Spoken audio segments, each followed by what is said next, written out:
Hoy vamos a hablar sobre el libro de Esdras. El libro de Esdras fue escrito 400 años antes de Cristo aproximadamente. ¿Quién escribió este libro? Este libro fue escrito por Esdras y Nehemías, ya que como hemos estudiado anteriormente, se cree que estos dos libros anteriormente eran uno solo. Aunque leyendo, muchos estudiosos coinciden en que Esdras fue su autor principal. ¿Y qué significa el nombre de Esdras? El nombre de Esdras significa Dios ayuda. Ajá. ¿Y quién fue Esdras? Esdras fue un sacerdote, era un escriba, experto de la ley de Moisés y un líder religioso. Se cree que era descendiente de Aarón y era un hombre de fe íntegro y era respetado por los judíos.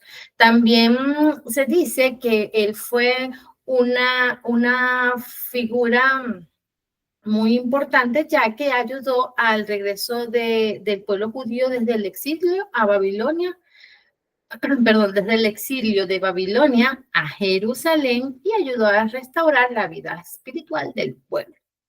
Ajá. Pero, ¿cuál fue el propósito del libro de Esdras? El propósito es contar cómo Dios restauró al pueblo de Israel después del exilio que tuvo en Babilonia, enfocándose en dos aspectos principales. Uno fue la construcción del templo y el otro fue el de restaurar la vida espiritual del pueblo mediante la enseñanza de la ley de Dios. Entonces dice que Esdras muestra cómo Dios cumple sus promesas, incluso cuando nosotros como pueblo le hemos fallado. Ajá.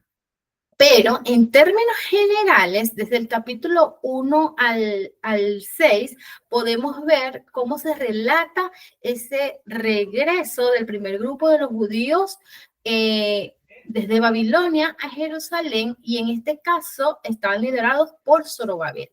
También se enfoca en la reconstrucción del templo a pesar de la oposición de los pueblos vecinos. Desde el capítulo 7 hasta el capítulo 10, estos relatan la llegada de Esdras con otros grupos de exiliados y se centra en una reforma espiritual, enseñando sobre la ley de Dios, corrigiendo los matrimonios como pecado porque se casaron con mujeres extranjeras.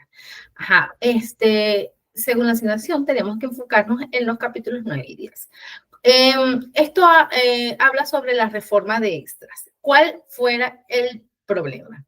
El problema es que Esdras se entera que muchos israelitas, incluyendo líderes, se habían casado con mujeres de pueblos paganos, que si esto no era racismo, xenofobia, sino que esto era asunto de fe, ya que esas mujeres traían consigo costumbres paganas, porque servían a ídolos ajenos a Dios, y esto ponía en peligro la fidelidad del pueblo a Dios. Entonces, Esdras se conmueve así profundamente, y así como era tradición o como era una manera de mostrar su dolor por el pueblo judío, él rasga sus vestidos, se arrodilla y ora con gran tristeza, reconociendo que el pueblo ha vuelto a pecar después de que Dios le dio otra oportunidad de regresar del exilio. Es verdad, es una oración que es muy llena de dolor, y él reconoce que Dios ha sido bueno, pero que aún así el pueblo no ha sido obediente.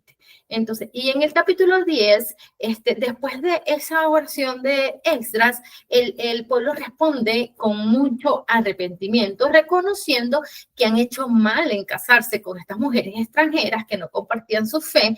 Entonces toman la decisión que es una decisión muy difícil, pero necesaria en este contexto, y se comprometen a separar los matrimonios, a separarse de esos matrimonios y a obedecer la ley de Dios. Ajá, entonces, ¿qué hizo el pueblo? El pueblo se unió a ese dolor de Esdras y también se arrepintió de verdad sinceramente. Entonces deciden actuar con valentía y toman una medida súper dura, que es separarse de esas mujeres y de esa familia para volver a lo que se denomina como una pureza espiritual. Se organiza como una especie de proceso legal y ordenando en revisar cada uno de los casos. Y muchas personas decidieron corregir su situación. Es decir, este capítulo muestra que la restauración a veces implica decisiones dolorosas pero necesarias para vivir conforme a la voluntad de Dios. Entonces podemos ver que el arrepentimiento verdadero no es solo sentir una culpa, sino también cambiar de dirección, y que Dios espera que obediencia, especialmente en las áreas más importantes como la familia, la fe, la oración. Y que a veces obedecer a Dios requiere de tomar decisiones difíciles, pero Él honra a un corazón sincero. Esto es lo que tengo que decir sobre el libro de Esdras y haciendo énfasis en los capítulos 9 y 10.